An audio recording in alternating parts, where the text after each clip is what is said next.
Hello guys. Um, the event is finally here. So I just wanted to kind of, I think I'm going to do a series on the solo raid, just so you guys can kind of see how I think about it. I think it might help. I usually finish like top 30 globally, so hopefully this can help you.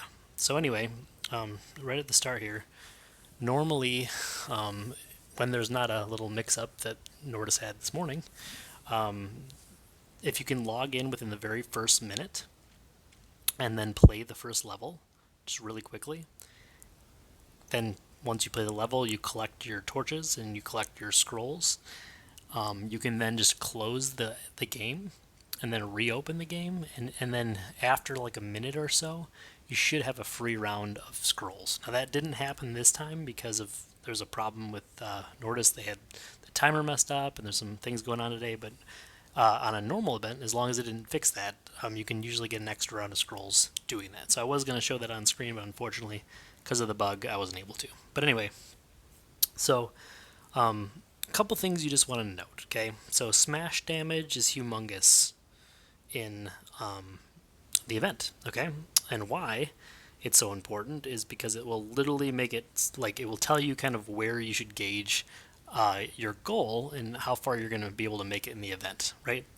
Now, of course, that does, depending upon how much gems you're willing to spend, that can change.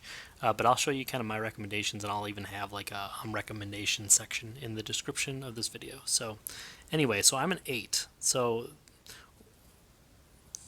I do a million smash damage.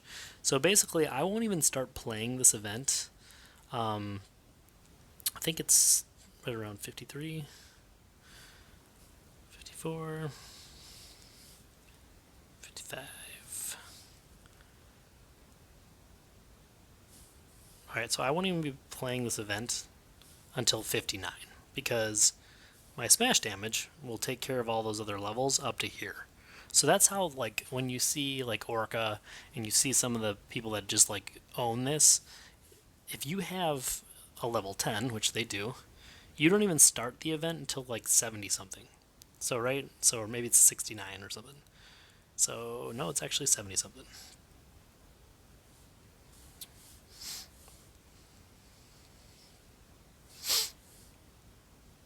Okay, so you don't start till like 75. So that's how they, like, I mean, do so well, and how they progress, because even that, like, when you have 76 7.6 mil starting, so you basically, so you'll clear 75, and then this one you'll have almost the whole entire level done, and you'll only have a little bit left, right? So when you have that kind of smash damage, it just makes a world of difference, and that's how you progress. So that's why I'm showing you this, because it's super important to level up your hero and kind of work towards leveling up your hero, so that you can, progress further in this event, because your rewards, so like, I think your first goal should be try to get to the 800 every time, because this is the last amount of hero points you can get in the solo event. Right after 70 is where you collect that reward. But realistically, you probably shouldn't set that as a goal until you're like in Elena probably 7, 6 or 7. If you're like, getting every round of scrolls, and you're like, doing extra scrolls each time, you can get there as a 6, but like 7's probably my recommendation of going for this, right? But then why you want to keep on doing that is because you can get 1590, so 1590 shards each time, and your goal is to then get up to these kind, right? So right after 74, you get the 5-star artifact, and these 5-star artifacts are really what kind of gets you into the end game. And then you'll see at 78, you'll get the 5-star equipment, which is new since they've added 40, but it's also really helps, with the raid events, and it's going to make it so that your guild, as long as everybody kind of progresses that way, can get to the end game, right? Which is to finish 40 in the group. And then, of course, there is this way beyond here, where it's very difficult to get to. You have to usually have really high smash damage, or you have to spend a lot of gems on the game to get here. And depending on the hero, so this is bronze week, so we have like no good options. So I don't think a whole lot of people will get here this event, but you do get 2 legendaries if you can get here, and you also get a 5-star artifact of the whatever minion is being sponsored or is on there this month. So anyway, so yeah, so basically just kind of find out what your power level is, and then find out where you're going to start having to play, because basically you're just going to play through them. I'm not going to show you guys that on screen, but I just wanted to explain kind of my thought process on that. Okay, so next, let's talk about this. So when you say equip best, don't always go for that. The reason is it doesn't really necessarily equip the best, right? So actually look to see what it has in store for you. So this one looks good to me. I know that one's good. So basically, this one has a boosted minion power. And my other one that I have, it has the crit hit, which is important, but because my minion power is so boosted, like it 2 times, I'm actually going to keep that one. And then this one right here, though, so it has 10% movement speed, but notice how I don't have power and siege, and those stats, power and siege, are your two most important stats. So even though this one, it would be nice to have 10% movement speed, because that's another important stat, but it's not as important as the other. So what I'm going to do here is I'm going to swap here. So moral of the story is don't just auto equip your stuff for best. I mean, you click best, but then still look at your stuff to make sure you don't have any better. So for solo, I strongly recommend for Elena going with the statue and the grow. And the reason we go with statue is because you can throw it all the way down the lane, and it gets you kind of an advantage of progressing down the field as quick as you can. And grow you'll use in both solo and guild, because it makes your guys way stronger. So another thing is, so